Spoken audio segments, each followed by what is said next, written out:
Welcome to this evening's Be Ready to Play coaching webinar in partnership with UPMC. We hope you're enjoying the Be Ready to Play series so far and that you're enjoying all the resources that it has to offer.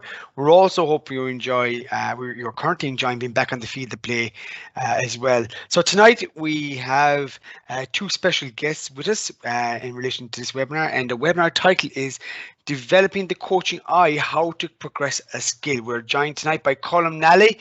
Colm is the current senior football coach for Meath and is also a coaching tutor with Leinster GAA. And we're also joined by Martin Fogarty. Martin is the National Hurling Development Manager and also is a former All-Ireland winning coach and selector with Kilkenny.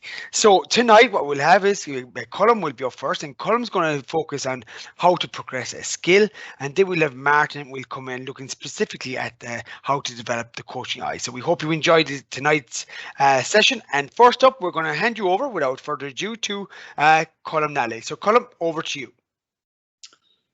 Okay, thanks very much, Will, and thank you very much for the invite to present tonight on this Be Ready to Play webinar.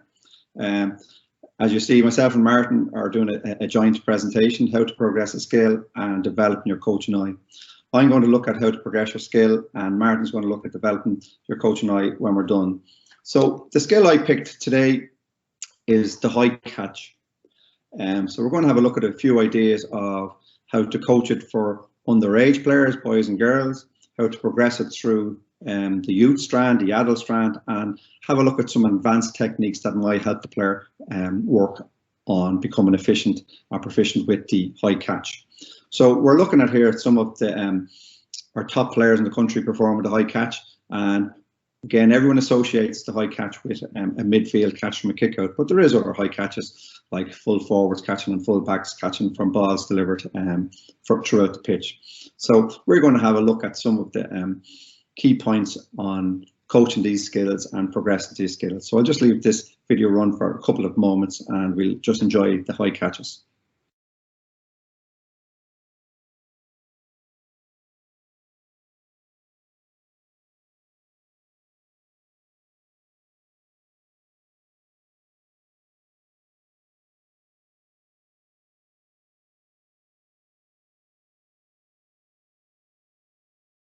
So now you can see the next two catches are famous catches, but not from kickouts, from open play and free kicks.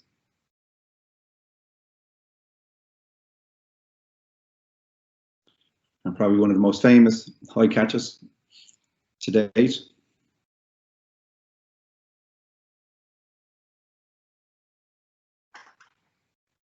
So we're going to have a look at some ideas on how to coach that. So we'll be looking at some activities suitable for child, youth, adult, and the advanced strand, as I mentioned. So progressing a skill, some of the best ways to do it is in unopposed fashion, semi-opposed fashion, and fully opposed fashion. So that means putting the players through a series of exercises without opposition, with a little bit of token pressure maybe, and then fully opposed. So what's suitable for each strand we'll talk about as well when we go. But what's very important for us as a coach is that we have our observation skills, that what we watch and what are we observing. You know, like for the high catch, a good place to start at would be looking at a player's performing the high catch. A good place to start would be their head, hands, or feet.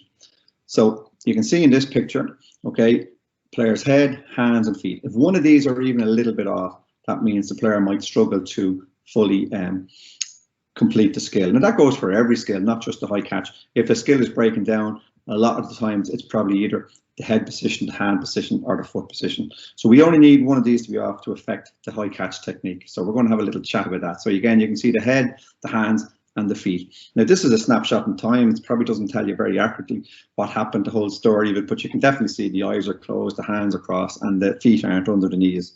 So there's a couple of points there that we can pick out throughout the night.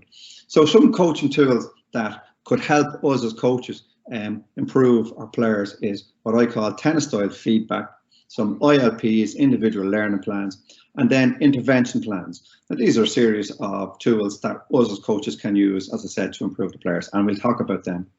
So what kind of style feedback really is if you can imagine a tennis player or a young player playing in a tennis academy, he has one coach probably for a half an hour or an hour, spend time with him going over and over his technique and giving him feedback.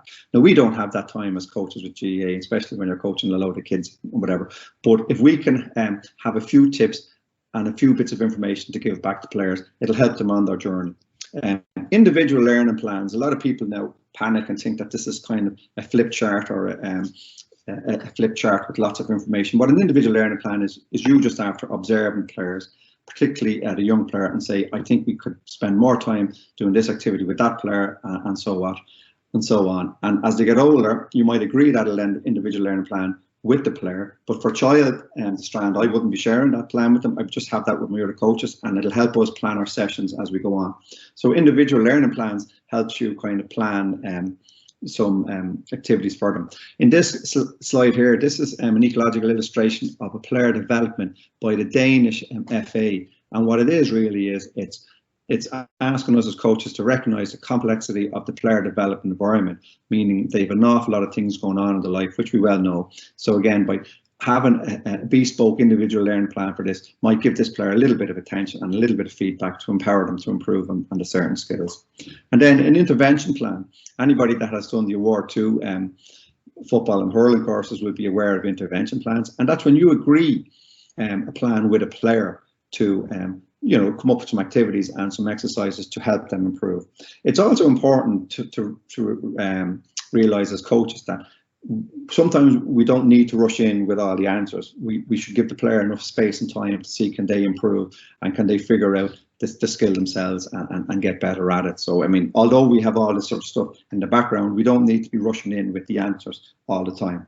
So we'll get started and having a look at some of the ideas of progressing skill.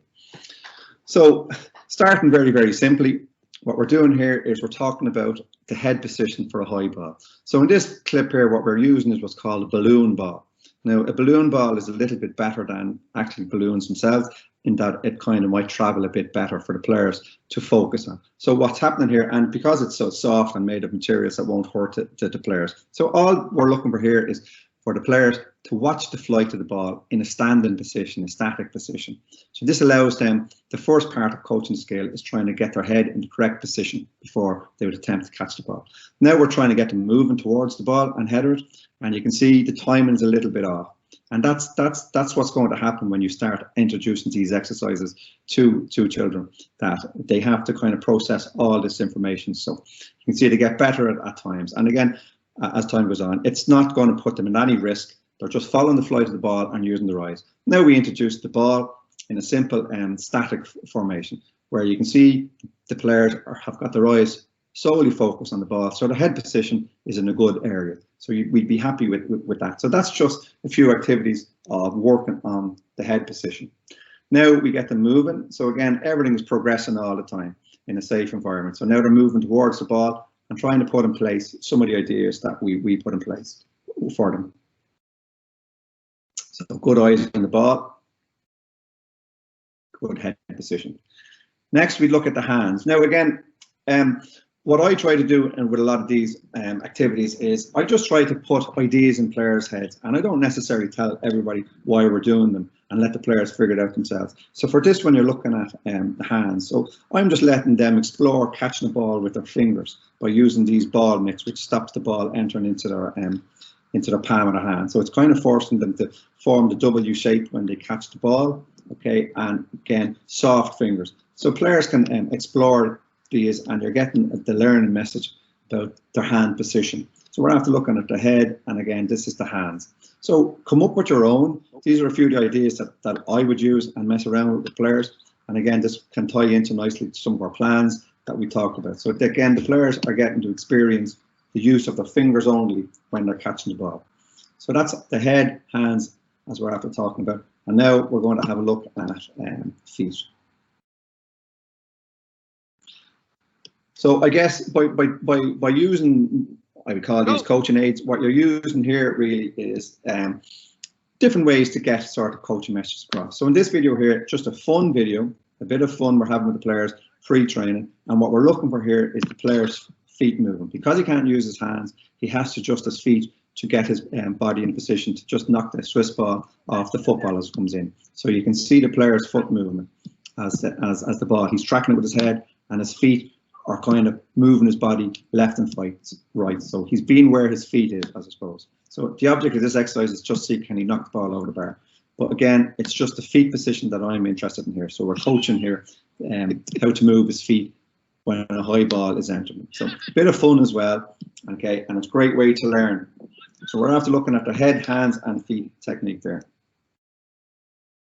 So another way to help focus in on head, hands and feet for high catching is using different footballs, because if you're passing different footballs or catching different balls, they have to focus, they have to adjust their hands, they might have to adjust their feet because of the as the ball travels to them. So that's another good way of helping players along the path that way.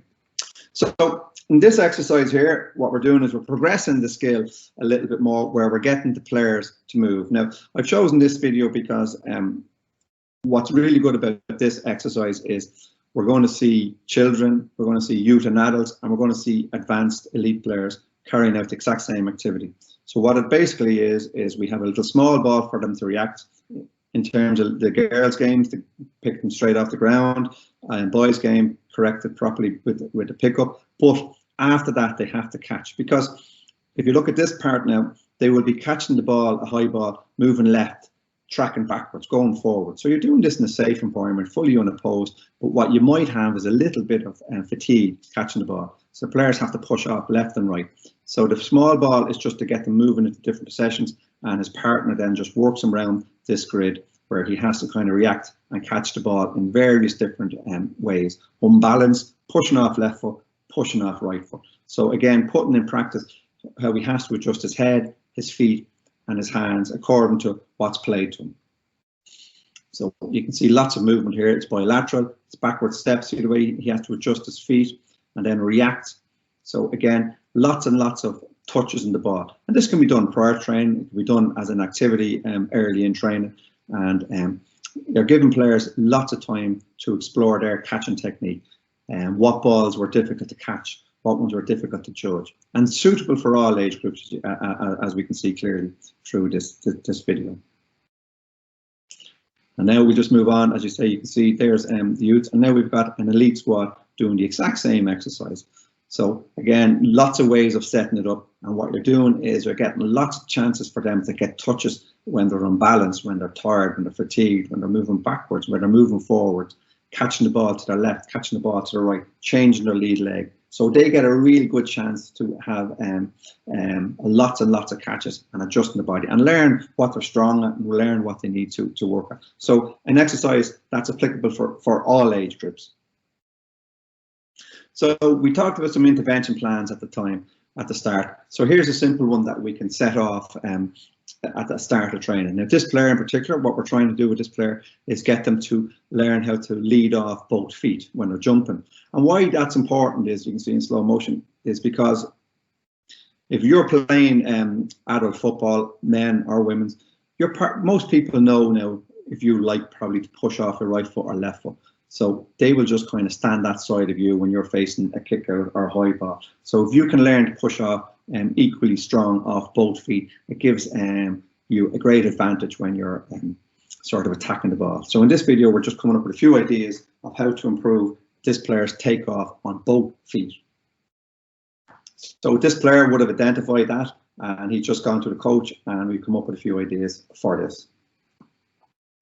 Another intervention plan is where we're just trying to distract them a little bit, and we're putting a shot in the end. So again, ball just kicked out from the hands. Could be replicating what happens in a game from a high pass, and the player has to kind of burst through and take a score. But these poles are acting as distractions. So you can see there, by going for that ball, he just has a little bit distracted with the pole in the corner of his eye, so can't fully attack the ball.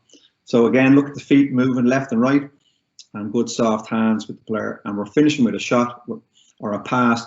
You can also add in a turn, if you like, where the player catches the ball and he turns as if he's catching his own pass from the defence or a kick out, and he has to turn and attack the goal. So these are kind of like intervention plans where we're putting a little bit of pressure on certain aspects of the player's skill that he's identified or she's identified that needs a little bit of work.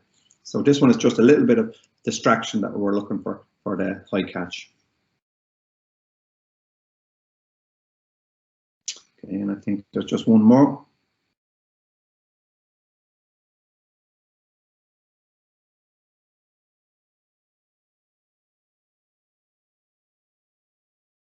Okay, so you can see this exercise, very, very simple. And again, but you're adding a little bit of difficulty with the poles acting as a deterrent. So moving on again, one of the things we talk about an awful lot is drills versus games and whatever, and what we did a lot of was kind of, as I call it, a game-based activity. But one of the things we want to do is get them into games as quick as possible. And like a high catch is a difficult one to get into a game. So this is a game that we play a lot of with all age groups, and it's simple. 24 players, 4 3v3s, and what we're doing is just playing an overhead throw and an overhead catch game. So the ball is fed. Each team tries to keep possession of the ball by throwing the ball overhead to be caught overhead. Now, what this does is, particularly for younger players, is you've got your own age, your own size, generally feeding each other. So the ball is going to trajectory of the ball is going to come that they'll get used to it and what they face on a day-to-day basis in their games. But they're learning how to compete for a ball. They're learning how to use their body to protect. They're learning how to catch on balance. They're learning how to kind of challenge in the air. There's lots in this for developing of the high catch. So lots and lots of touches.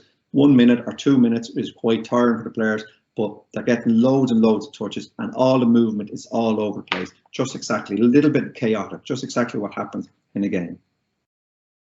So high catch games. Now, a few advanced ideas. So again, the top players are always looking for the edge. So sometimes we have to kind of, give them a few ideas to help them along the way. So this one here is just load catches. Now the theory behind this is you're just seeing, can the player get an extra inch or centimetre into their jump? And what we're doing there is stimulating their nervous system to see, can they get an extra hang? Well, as I said to you, top players are always looking for an edge. So this one's just a simple loaded catch, and then we unload and we just let the player catch a few high balls and shoot and see, can they progress their jump through that. Another one for advance is quick handling. So what's happening here is the player is catching a ball from an angle, and while that ball is coming into his path, into his sight, there's another ball played on top of him very, very quickly. So he'll have to catch and adjust very, very quickly. So high ball caught, another one come, he has to run out to it. So he'll have to be moving laterally, and he has to move forward or sometimes backwards. So what's happening is these 2 catches in a row to make, so that he has to really make sure that his head position is right, his handling is right, his feet is right. So you get a lot of touches on the ball, and you can see the player having to change direction very, very quickly to adjust to the second ball coming in. So it's just a multiple catching exercise. And again, these are very, very suitable for what's called arrival activities, doing them before training. Rather than players kicking 45s over the bar, they can work on a few of these techniques. And you can see again, the player has to adjust very, very quickly and dart right or left to catch the high ball. And then the last one in the advanced ideas is just raw 1v1s. So in this exercise, we have 3 channels where players are facing a low ball, a bouncing ball, and a high ball. So what we need to do is keep our eye on the right-hand channel here, where that's where the high ball is being fed. So they're being fed for a player to compete with a man trying to stop him, and we're looking for the player to finish with a shot for a point or a scoring attempt if possible. So 2 players are competing, 1 player is trying to catch, 1 player is trying to stop him catching. So again, that's what happens in most games. So what we need to do is try to replicate it sometimes in this environment before we progress it into a game. So you'll see again, the guys coming out into the right-hand channel are the ones that are facing the high catch. So it's just simple feeders, kicking high balls in for 2 players to compete. And you can see how difficult it is for them to catch the ball while they're being challenged by an opponent.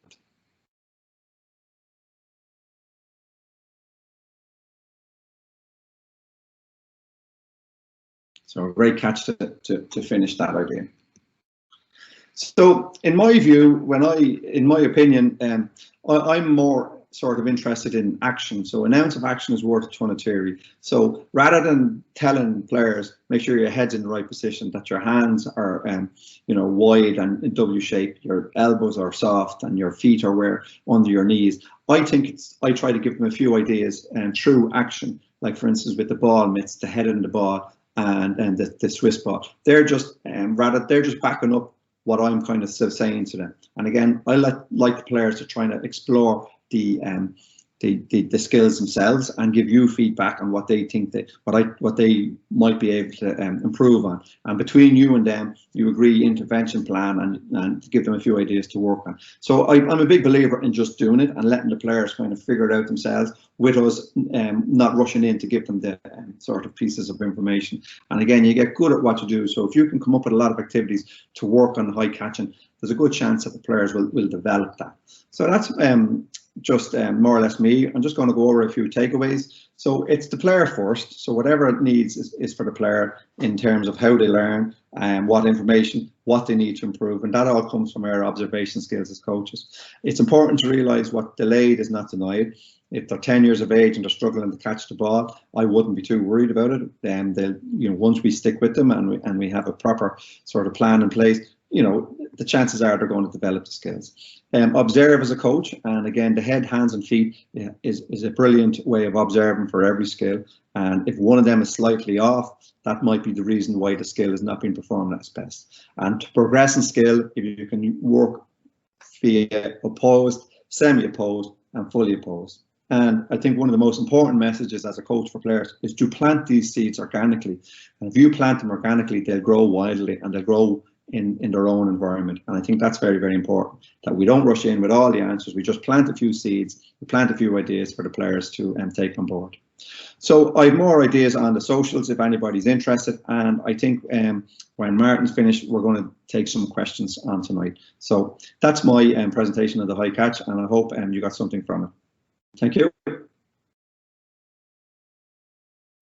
So thank you very much, Colm, for that great insight to how to progress a skill. I hope the coaches listening in this evening and listening back on the video over the coming weeks will take an awful lot from that segment. I certainly did. So next up, we have Martin Fogarty. Martin is going to focus on developing the coaching eye, specifically that area. So Martin, I'm going to hand it over to you. Off you go. Hello, everybody. Colm has just gone through the progression of a skill in football. Now, in my opinion, mastering the essential skills in any sport is the essence of what a coach needs to be doing. Hurling and camogie, coaching the skills, whether it's under 10 or inter-county senior, is the most important work the coach will have to do. In hurling and camogie, the essential skills, or some people call them the basics, are not in any particular order: rising and catching, hooking and blocking, striking and hand passing, and a very important first touch. So, as Colm did in the football with the high catch, it is most important that each of these skills in hurling are gone through right from the start. Sometimes in slow motion, walking through the skill, get it right first, then get it fast under pressure. So, as Colm has shown you in the football, that's the progression, and that's what we must take our players through. Now, tonight, just a slightly different angle on it. Apart from those obvious, essential, basic skills, there are what I refer to as the not so obvious skills. So we're going to have a little look at those. Again, whether it's football or hurling or camogie, many of these skills are across code. Reaction is reaction, no matter what the game. Fouling is fouling. Reading the game is reading the game. And of course, attitude and determination. So, as I said, broadly speaking, these not so obvious skills run right across the board in our games. The challenge for you as a coach is, first of all, do you recognise these skills? Can you spot them in a game? Can you spot them from the sideline? Sometimes you'll have the advantage of video analysis, but most times you won't. You're on the sideline, and can you spot these deficits in your players' game? And then can you bring those to your training sessions and address them? Because spotting them to me, is going to make the difference between maybe winning a game and losing a game. So again, just to look at a few extra ones, the essentials already mentioned, 2 players going up for the same ball, players not getting in for breaks, players not working, not chasing, even the psychological aspect of it. When you're down 5 or 6 points, will you drop the head and suddenly be down 6, 8 or maybe 10 points? Now, we're all very familiar with the famous film Any Given Sunday, and we love listening to the little speech. And I suppose we all imagine ourselves at some times giving the speech. But we must remember, that's just a film. And if you think you can walk into a dressing room at half time and suddenly change your team, you're deluding yourself. You know, how your team performs is going to be based on the previous week's, month's work and how you address the various aspects of a game. Now, if football or rugby or American football is a game of inches, well, hurling is certainly a game of millimetres. And the image there in front of you comes from an All-Ireland final where JJ Delaney got a hook on Seamus Callanan right on the edge of the square. Had he failed with that hook, the chances are the goal would have been scored. Owen Murphy might say differently, but it would have meant that the cup was going down to Tipperary instead of going to Kilkenny. So one skill in a game can decide the outcome of that game. So looking out at your pitch, looking out at your players, hurling and camogie, 1 hook, 1 block, a lazy tackle, a drop ball, a reluctance to pass, a failure to chase.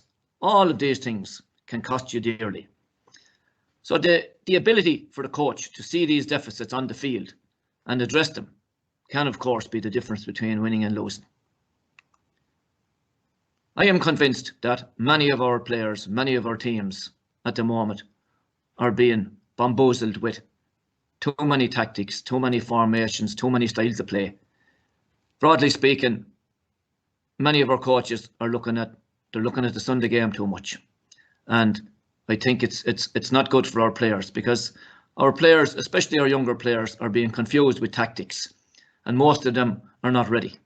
They're not ready for this kind of mindset. Hurling, you know, and camogie, they're instinctive games. And in my opinion, you master the skills and then by and large, you play off the cuff. The big buzz at the moment is to be playing like Limerick. Well, you can't play like Limerick unless your players have the skill set of those players. And needless to say, have the physique, which is, you know, which is on a serious level at the moment. A good friend of mine, when we were discussing all these tactics and formations, the styles of play, he said to me, before you develop a way to play, you must be able to play. Now there is so much sense in that. What is the point in talking about diagonal balls and trajectories of balls if, when you're unopposed, you can't strike the ball accurately 20 or 30 metres, and you certainly can't strike it 70 metres. So if you key into that, before you have a way to play, you must be able to play. Now, we're going to move on a little bit now. And again, just to bring the workshop to a slightly different level, to bring a different angle to it. And again, bear in mind, whether it's Gaelic football or camogie or hurling, it's by and large the same. So I'm challenging you now as the coach to take out a little piece of paper and a pen. And I'm going to show you a video which comprises of a number of clips. And I'm going to ask you, what do you see? What do you see good? What do you see not so good? What areas, if either of these teams were your team, would you work on for the next week or two in training? And this is, you know, this is coaching, I suppose, taken a step further. Coaching the skills to a point is straightforward, but spotting problems, spotting good points from the sideline, that is very, very important. And I kind of call it incidental coaching. So again, you know, your view is as good as my view, but I'm asking you now to see what do you see? If we were live and we were on the pitch side, or we were in I suppose a clubhouse hall, we could show the video and we could have a good chat about it. We don't have that opportunity now, so what I'm going to do is allow you time to look at the video, and then I'll go back over it myself and point out the little areas that I saw.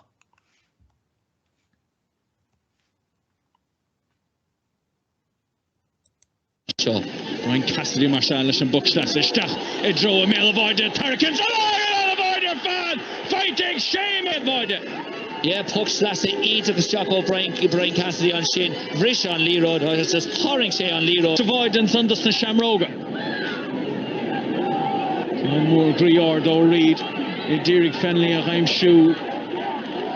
Agus a ríist an plan céan ag an dá éireann na díreaga chuiristeach a dro le héirí Fenley, Reid agus Cody. Nú má gcuigeann an dá má gcuigeann a háistigh an son an vertica.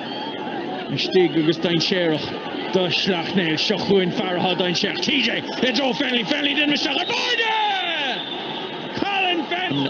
An soláthar sin a stoppa quick Colin Fenley agus béle is sin é an tactic atá ag Slachnail. Brian Cassidy má timpeall Laura Hart Brian Cassidy le puinte agus an na ragra ar fad ó Slachnail. Yeah, on the top of the fad scoring to go Brian Cassidy smacht into stuff she agus Dira Coran Trasnan. So Tosh Limmer to reach Count Hapwig Toka Egg Ocean O'Doherty Count Sahan Soniga Brendan Rogers Dimtaga Mahiga Rogers Shachuin Rogers a Relish Hashe Gelu oh sure oh Vile Hale Ha Rogers a Twerfe score Inspiroida score 3-2 score Unta oh Brendan Rogers. Well Dortu Gotro and Shane Arira Lewis Losrick Brendan Rogers on Shane agus Kyle Shane Cosantori Valya Hale agus ni rev ein ragra Conea stoppa. Da earn their whole score. Gone home with this fithead mehe. Byron Spas on side Ronan Corcoran. Harnash draw captain Michael Fenley. Fenley inish is Dachsa Cook. Get Colin Fenley and so Harnash draw Evan Shefflin. Pass all in. No Evan Shefflin draw Connor Walsh and so Walsh and is can't say calling her fad. However, did Kate Scott and son in her own read. So again Walsh and is Shepech and Keen. Rish Coimer to Allin and so Hussahan the Shamroga agus Queen to Allin O'Brien Cody on Tarnacown O'Brien Dara Corkin O'Gairi Gamailo Selina Lon Chuil Dusna Shamroga agus Neil de Foil Moore on Tura Ernely Roddy Paddison. No Neil Tashi Comporta Calora agus taking sheet go will farst no TJ I'm she Egg Shane McGuigan gone out. Mr. Gaman son ag a mail na Carnoiga agus Cormac McKenna Hogan Council. Ní hit count happa tóca ge siú de Joe Sean O'Casta nish O'Casta de le count more Griard agus leis an deach na fémar bhí gwn si chéad le. Well, Connick an dair an céad le agus béir gon jarna sí cúpla ara leis na himróí nó leis an mion agus de thoris sin béir go raibh siad ag dúna síos bhfuil an dair ag dúna síos dóid féin.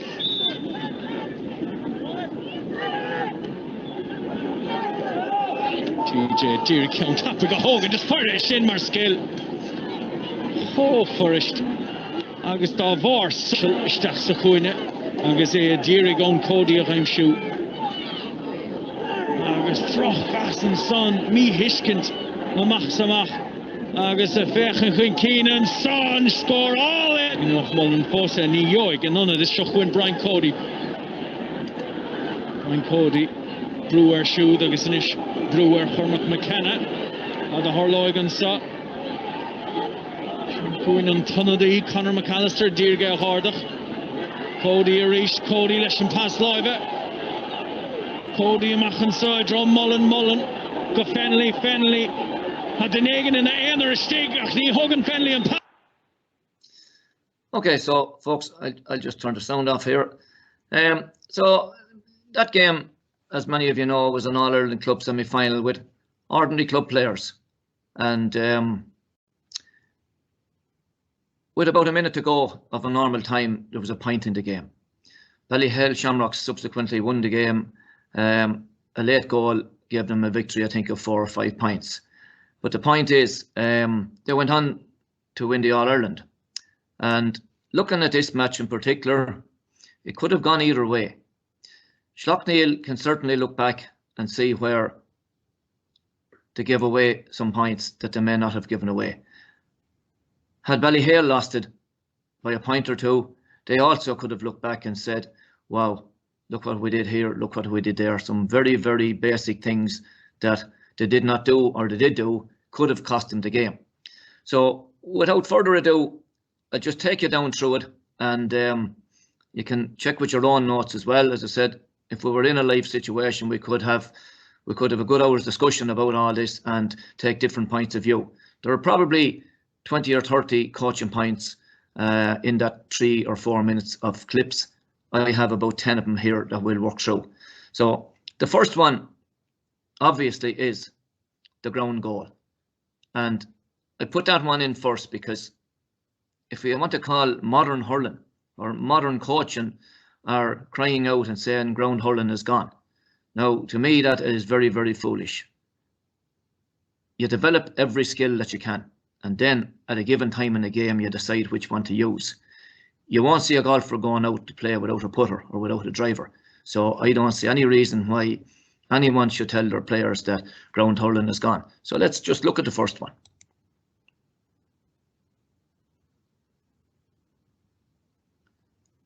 And we'll get the replay.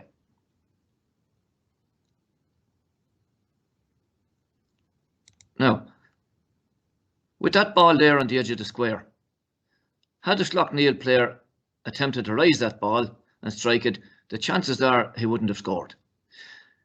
The question I often ask is, how long did it take to score that goal? And people will tell me 2 seconds, 3 seconds, a half a second, etc.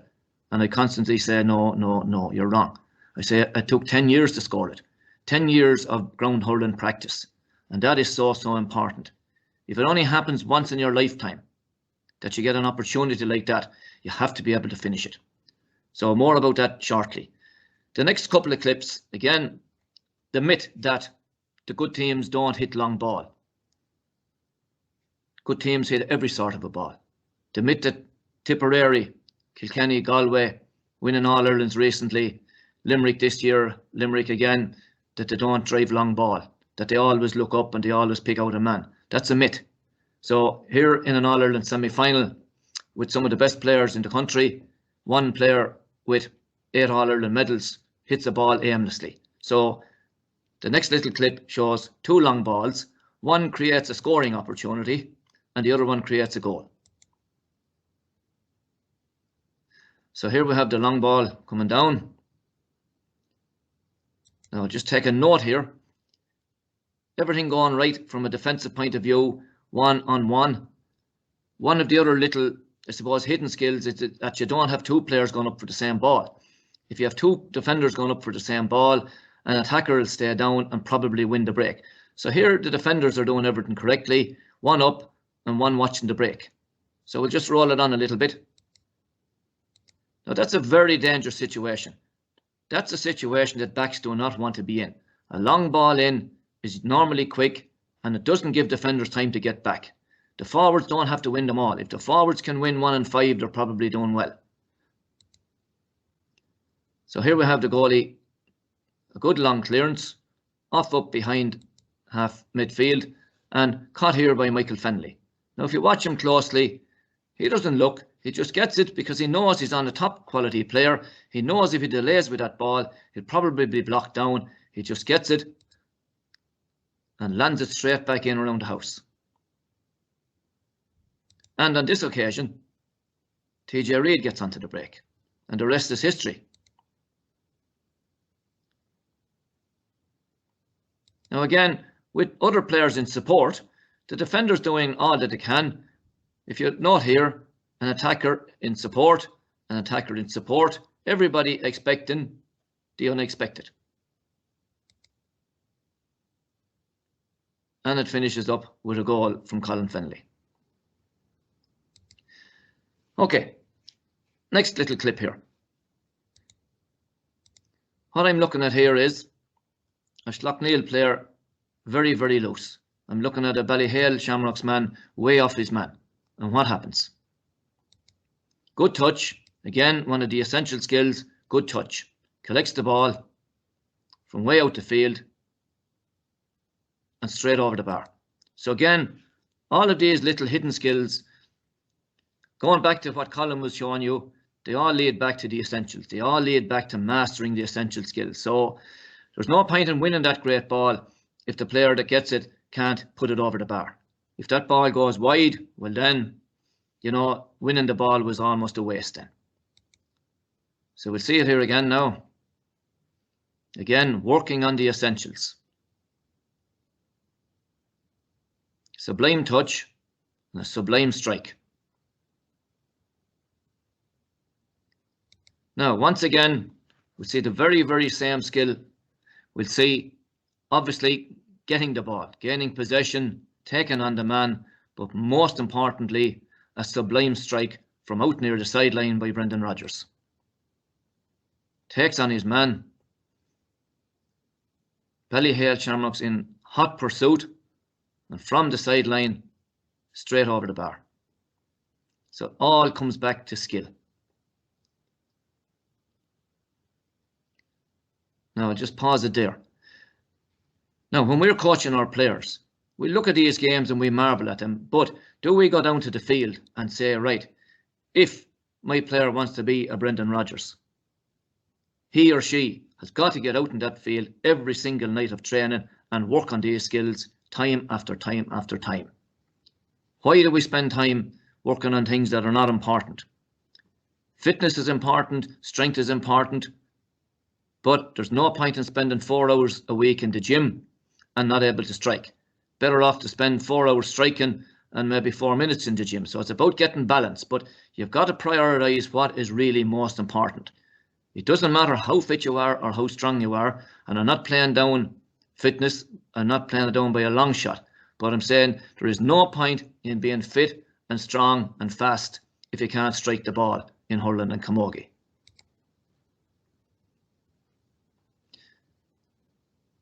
Now, next little point to note, after that great score, what happens? A little bit of complacency on the part of Schlockneil. Cornerback left loose, very easy puck out. And what's going to happen next?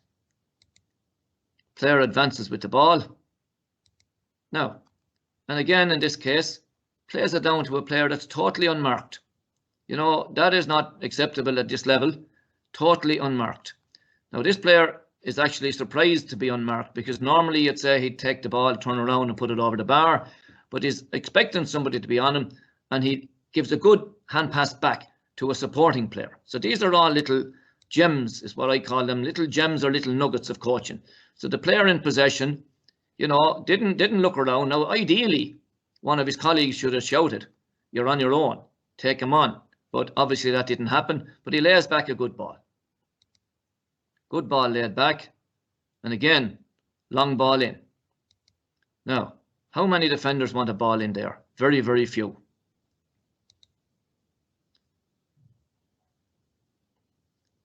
Now we move on to here. And what do we see again? We see an attacker, again, a couple of meters off his marker, which does not make sense. Now, if you watch the attacker, watch what happens. He actually missed the ball. So again, here was an example. If the defender had to be uptight, the defender would more than likely have got that ball. And instead, what happens? A score comes.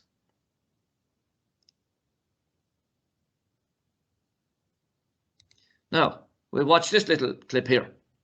And again, we talk about defending. We say the defenders are in good position here, each watching their men. But at the last second, this attacker, instead of maybe running in towards the goals where they already have enough players, he decides to run out towards the sideline. The player with the ball, I think, is Owen Reid, and he uses that player that makes the run. He uses them and he gives them the ball. Now, the marker here gets caught for a moment, and watch what happens. Ball back and over the bar. Now again, a sublime strike. Striking, striking, striking. So, so important. Now we'll move on a little bit further.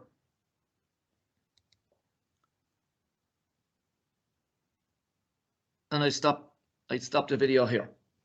Now, what are you seeing right now? Quite a few things, I would imagine. The first thing I'm seeing is 1, 2, 3, 4. I'm seeing 5 loose green jerseys. And that's dangerous. And this is what happens when you start to watch the ball too much.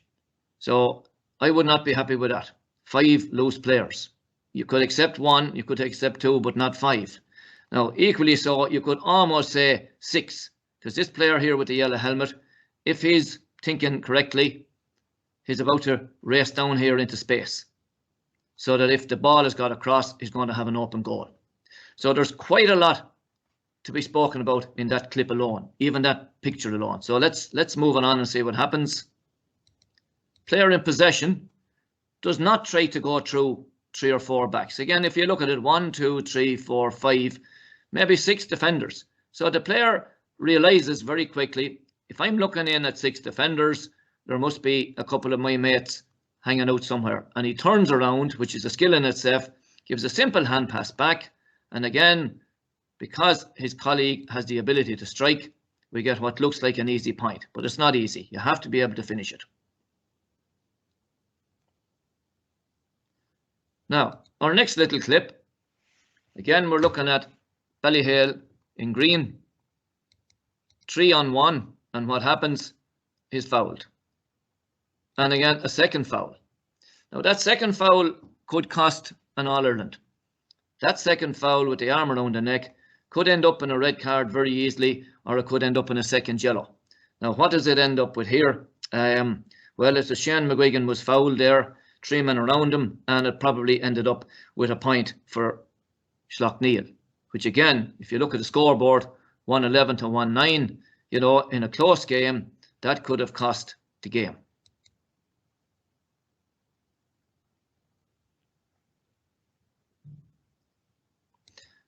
So that was the end of the first half, and Ballyhale gave away a point. Now, right at the beginning of the second half, we had a very similar situation where we have 1, 2, 3 green jerseys, 3 Ballyhale players around 1 Schlockneil player. Again, I think it's Shane McGuigan again, and the foul is committed needlessly, which again, you know, is going to cost, and is going to cost big time. Right, so after that, what happens?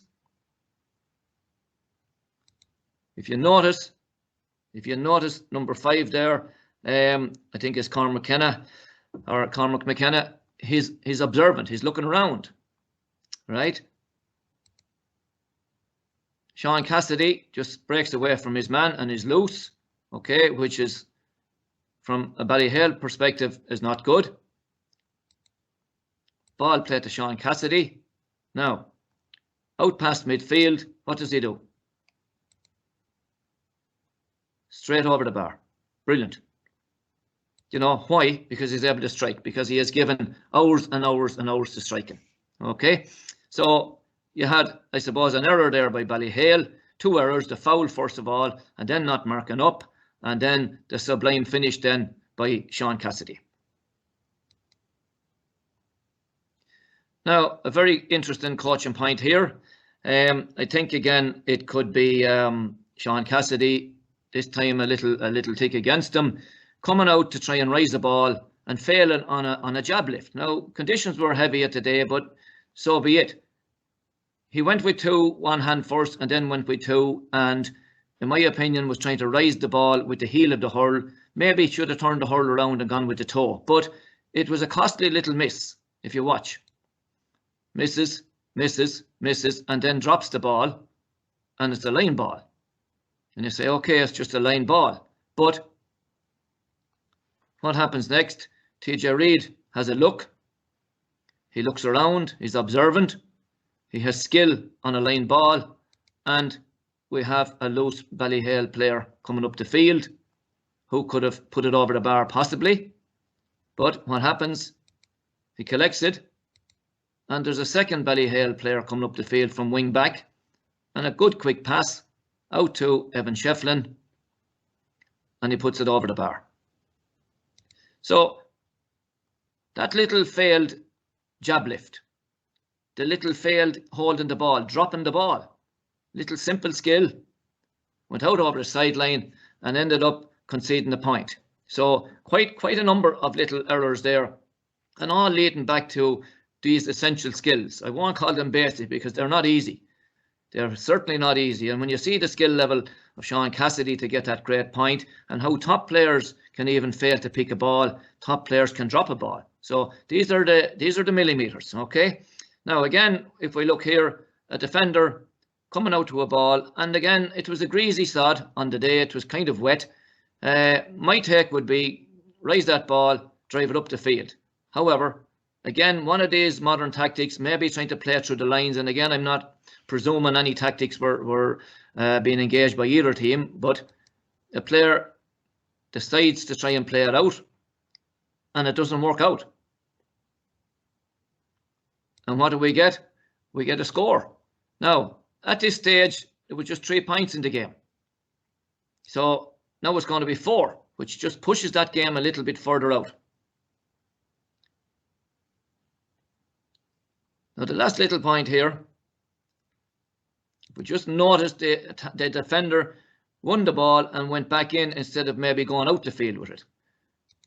Now, we have quite a few Ballyhale players coming around. I want you to note this player with the yellow helmet. He's Owen Reid. He collects the ball at this stage and he'll hand pass it, and then he'll vanish from your screen.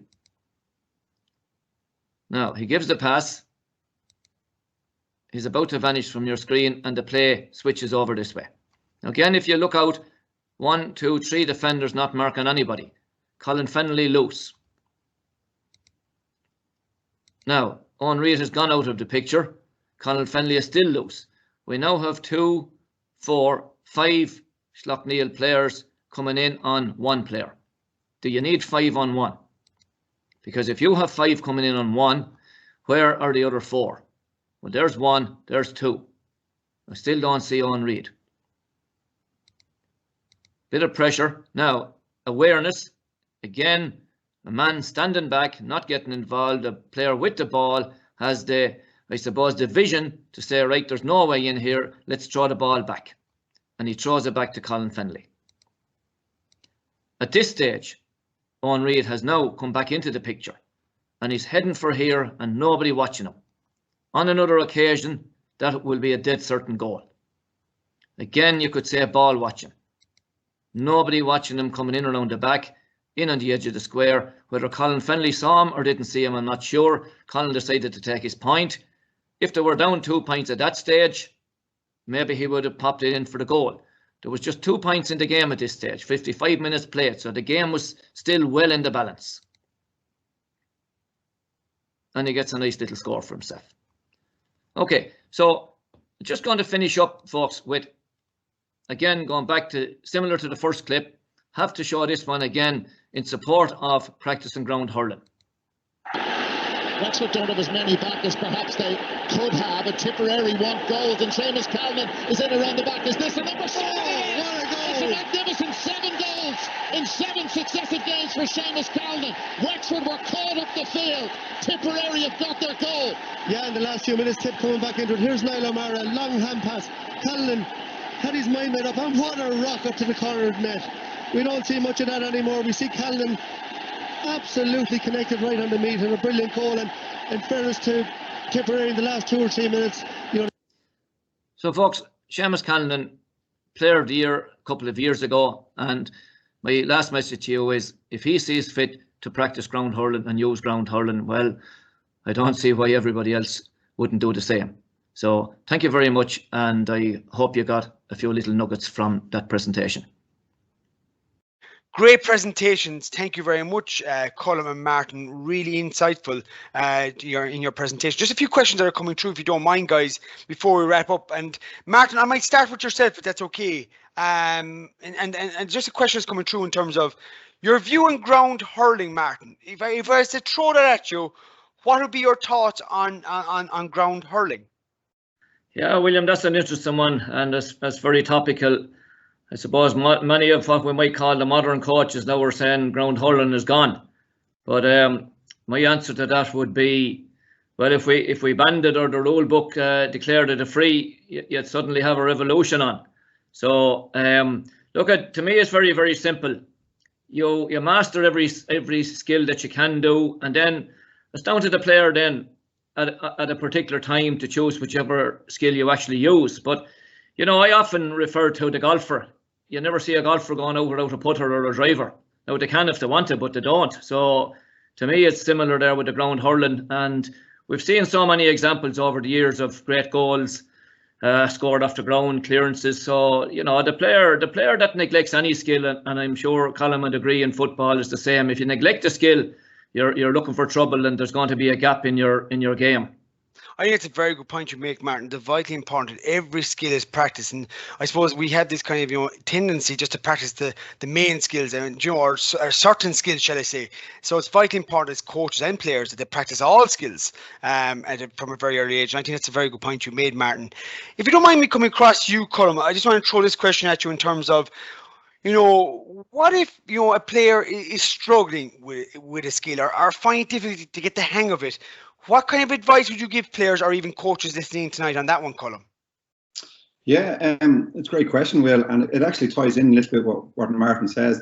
Like for me, for a coach, I wouldn't worry about it overly because players develop at different rates, and not all players are going to use or be fully proficient in, say, the high catch. We're all not going to have midfielders kind of fetching the ball, so they're not all going to be able to do that. But once they can master the basics of the essential skills, as Martin has referred to, that should help them. So what I would do is, a lot of this is like what we're doing is giving coaches some tips for some stuff to spot. But really, the players, we want to encourage the players to figure it out themselves and figure out their skills themselves. So again, they'll realise that, okay, I mightn't be able to fetch a ball like the inter-county midfielders, but then maybe I don't need to. I just need to be able to catch it out in front in my position, and I need to catch it a certain way, and that's what we should be doing. So I wouldn't be worrying about it. I said they're not all going to be able to fetch the ball, jumping and running and catching, but as long as they can kind of master the basics like the fingers, the head position and stuff like that, they'll have enough skills to play the game and enjoy the game and play in a position that's relevant for them.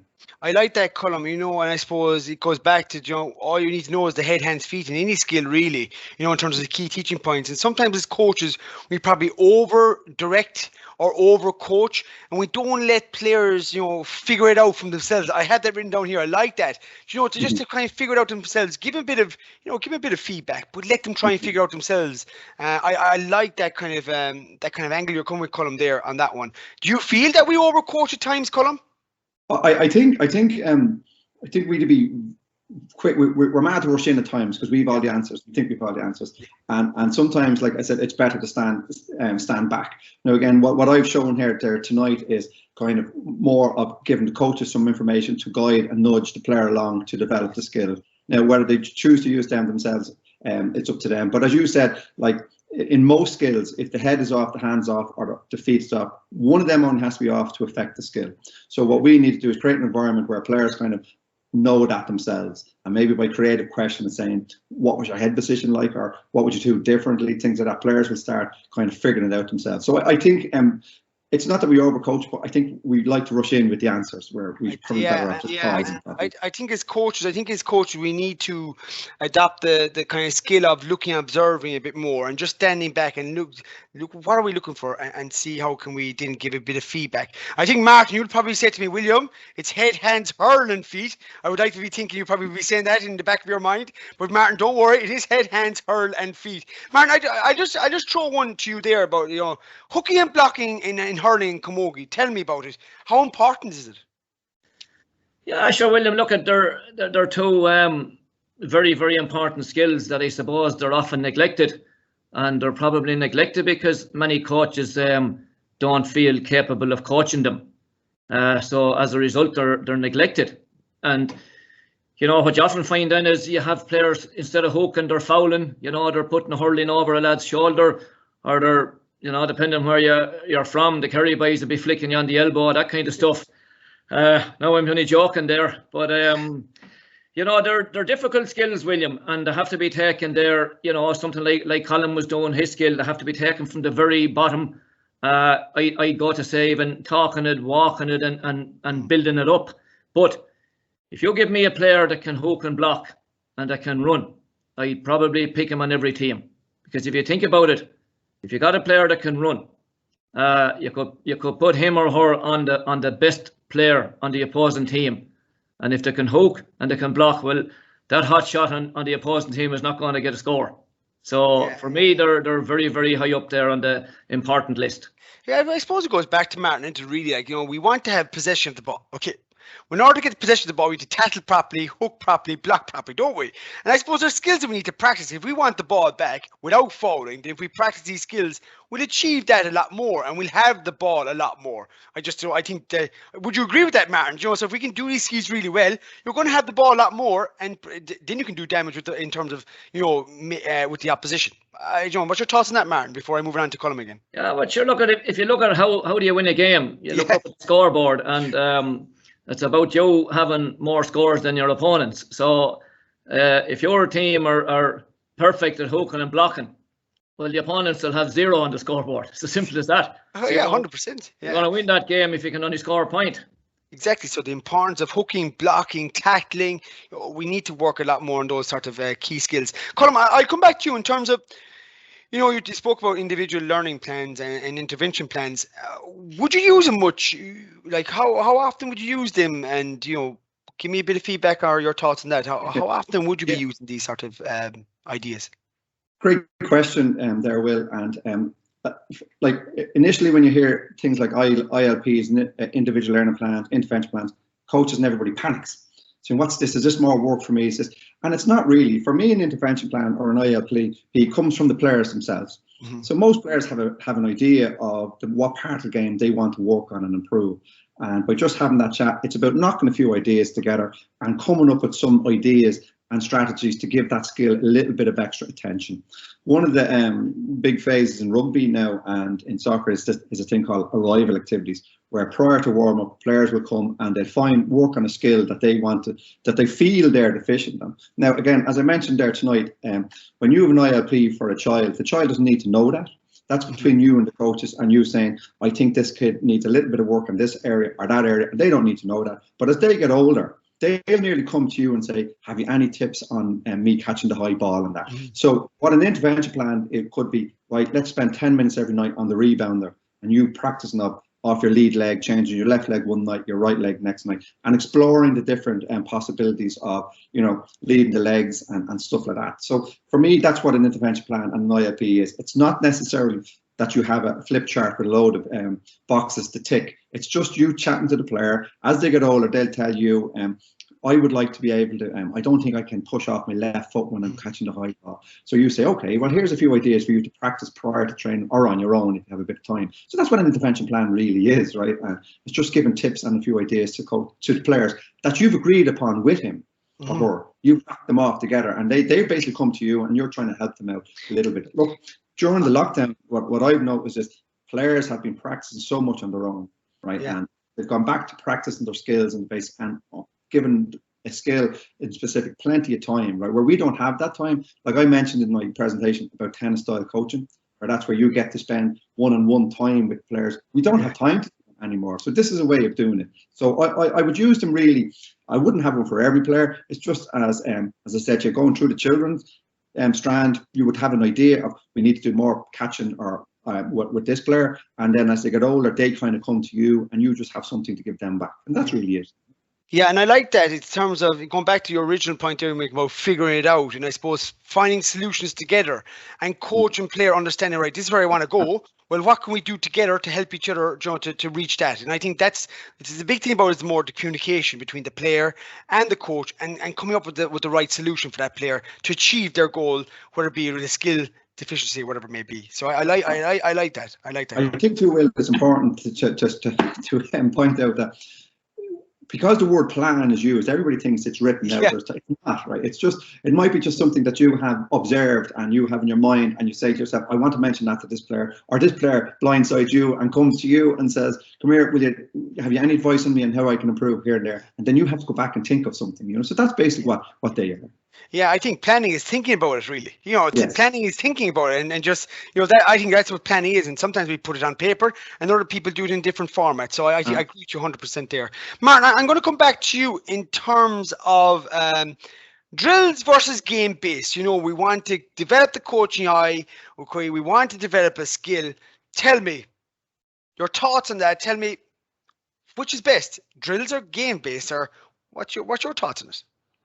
Yeah, interesting, William. And look, just picking up there on what yourself and Colm were talking about, I wouldn't have been familiar with the term maybe ILP, but you know, when I hear you talking about it, sure is something I actually be doing every night, because you're constantly pulling a player aside and telling he or she what they need to work on, and you're thinking about players, and as Colm says there, every player doesn't have the same skill set. So if I've got a player that's not good on the high catch, well, you're trying to tell him how he can get around it, that he maybe doesn't try to catch it, he goes up and blocks it. So it's it's the same thing. But to come back to your question there, I find in recent years, drills are becoming almost a dirty word. I know it's but this I don't know whether it's too much television or what, but people seem to you get fads, and one time it's a sack training, and the next time it's the core, and then it's S&C, and some fat has to come out every so often. And the most recent one, I suppose, is games-based approach to training. Everything has to be games-based. Now I'm top of the list when it comes to wanting to play a game and training every night, but I'm equally certain that no matter what the game, you can't play the blooming game without the skills. So there's no point in getting brand new hurlers or camogie players and say, right, we'll go out and we'll play a game the whole night, because they can't hit the ball. So it's about getting the balance, and without the skills, you can't play the game. So it's a matter of getting the skill, get it right first, then get it fast under pressure, and then introduce the game. Then I suppose is going to be determined by your skill set.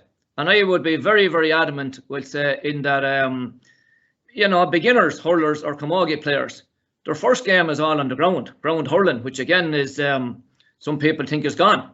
Why? Because they can learn that first, they can play it, and they can enjoy the game, and little by little then they're adding to it. But if I take brand new hurlers or camogie players and I hand them a ball, sure, they're not able to hit the ball out of their hand, so what's the point?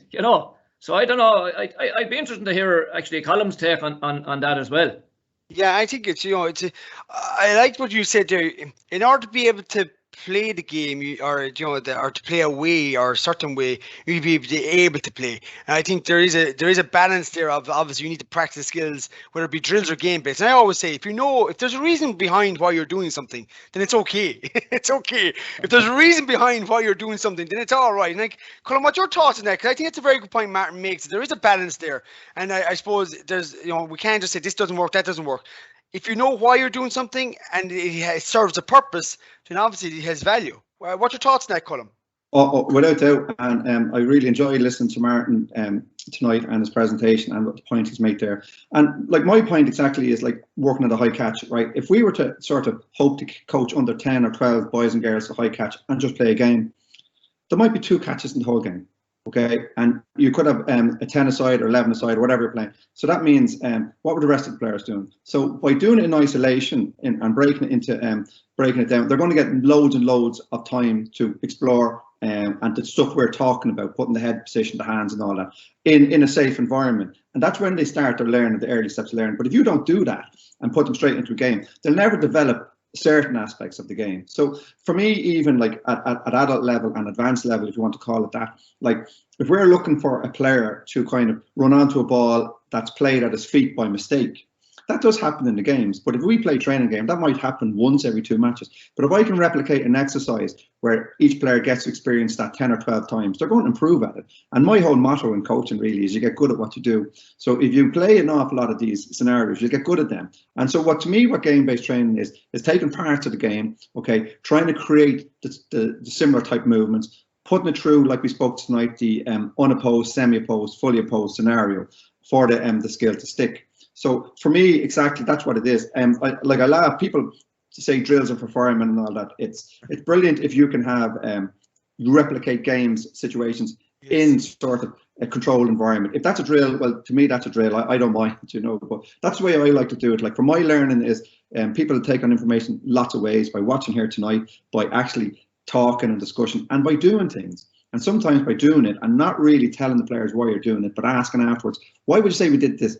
Because such and such couldn't do it the other night in training or in the game. Then you say, well, things are sticking, So that's for what For me, game-based training is. Yeah, good stuff. And some people call drills now patterns of play, so it's replicating whatever you're doing is a pattern of play. So that's another nice discussion. I suppose I'm going to ask you one more question each, if you don't mind, and Martin, in terms of, sharp puck outs. And it's a skill in itself. Thoughts? Good man, William. You're coming up with some hot shots here now tonight. The short puck out, another bane of my life. Look at William. I suppose it's a skill though, Martin, isn't it though? It is a skill, and I suppose that's important too, isn't it? Or is it? Well, I put it this way to you again. There's a kind of a condition now which I call a Sunday game syndrome, which is that's I'm going around cleaning up after it. I don't know, Colm might be as well, but I put it this way when it comes to the short puck out. If you watch the All-Ireland champions now are Limerick, unfortunately, but anyway, fair play to them. I admire them, and I've seen the short puck out go wrong with them on several occasions, and. Any of the top counties, including my own county, I've seen the short puck out go wrong several times. So you're dealing with the most brilliant players on the planet, and the short puck out goes wrong. Now you bring that down a couple of notches, bring that down to a county that's not Tier 1, bring it down to a club in a Tier 1 county, a senior team, keep going down along the line until you get to your minors and your under 14s. And what's happening is, in my opinion, of course, it's just my opinion, you're inviting trouble. And I have a saying that if the ball is up at the other end of the field, well, there won't be a score down at this end. And the worst thing will happen is that they come back down to you. But if you have players and they don't have the skill set to ping that ball into a cornerback's hand at 40 metres or 50 metres, and if that cornerback or wing back doesn't have the skill set to catch it, and we're talking unopposed here now, not to mention when you have opposition, well, to me, you're inviting trouble. And trouble does come. And it comes in the shape of a white flag, or more often than not, a green flag. So my advice to most teams would be drive that ball up the field as far as you can, most of the time. As I said, the worst thing that happens is to come back down again to you. Well, thanks, Martin. I suppose you said it was your opinion, I suppose, and that's the good thing about the Gaelic games. We all have our opinions in terms of how the game's played, but I think you made a very good point there regarding knowing your players and what technical efficiency they have, what level they're at, and also and what players you have as well. So a lot of things come into play in those sort of scenarios. But no, Martin, thanks for. I knew you were kind of passionate on that one, so I laid that out there. I let the coaches out there, mulling that over the coming days and think about that one. It's about minimising, I suppose, the opportunity you give the opposition. Yes. If your hand is cold, well, you can swing it or you can put it into the fire. No, I don't know what you do, but I know what I do. Thanks, Martin. That I'll leave you on that one. They've well done. And Colm, look, before I finish off, individual learning plans and intervention plans. Does it help with planning? We spoke about earlier on about plans, and they don't have to be written. Plans is just in terms of thinking about what you're trying to achieve a certain outcome. Tell me, how can they help with your planning?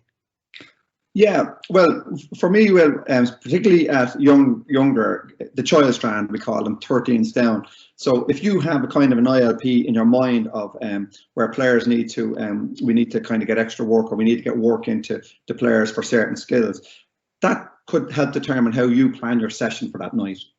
And I think that's kind of really important. So, for instance, if you've got 4 or 5 guys or girls and you're not, they might be struggling a little bit with the high catch, you might build in more high catching activities in the session. And yes. For me, again, my opinion is I don't really believe in segregating in terms of strong and weak. I think we should keep them all together, particularly at a child, at that child strand. That's just my own opinion. And by doing this, you don't have to segregate. You can you can plan your sessions. Your coaches know your fellow coaches know what you're doing, and they can have a word in their ear with give that one-on-one coaching as the session's going on, because you have a plan based on some of your ILPs that you have described for the team that you're with. Again, as they get older, like the interventions, you know that if you have been working behind the scenes with a player to work on the high catch, you've got a great opportunity to give feedback when you plan your session, okay? Because once you see him high catching, all you need to do is catch him doing good and a word in his ear saying, now there's a brilliant catch. brilliant. What did you do differently? How did you feel you're coming on? And you're empowering that player then, you know, you're giving them that positive feedback, catching them in. So I think by having these plans in your mind or in the side, they will determine part of your session that you're doing from week to week. And it allows you then give that positive feedback and watch his progress or her progress through the skills. So for me, it would go a lot into planning your sessions, yeah. Yeah, and I like the way you kind of highlight there, catch someone doing something well, you know, and even let people know, okay, put that into your mind now, put it into your memory box, right? Every time you don't do that well the next time, okay, go back here and just think about when you've done it well. And I like that idea of, you know, catch them doing something well, praising them, but also for the player to understand, okay, this is what good looks like, right? Okay, now how do I there's a fellow coach of me in my club, and he always uses this phrase, Colm, we all love our belly rubbed. So I always try to make sure now that we get them compliments across at times. Well, thank you very much, Colm and Martin, for that great presentation and interaction. Really enjoyed that one, and hope everybody at home enjoyed it as well. So the topic tonight was developing the coaching eye, how to progress the skill. So really enjoyed the webinar this evening. Over the coming weeks, there will be plenty more coming in terms of the sports science and the coaching webinars. So please just watch out for the GA, LGFA and the Camogie Association websites and also social media pages just on the up and coming webinars are coming over the coming weeks. On that note also, I just want to announce that week 7 of the Athletic Development Program, or Block 7, is now available on the Be Ready to Play program. So just go into the GAALearning portal, click on the Be Ready to Play tab, and it's all available there for you to view. And that might help you over the coming weeks. So on that note, I want to thank again Colm and Martin for this evening. Also in the background, I want to thank my colleague James Heffernan of the Camogie Association for assisting us with the delivery of the webinar tonight. And we look forward to seeing you over the coming weeks and continue to enjoy me back on the pitch. Talk to you again, guys.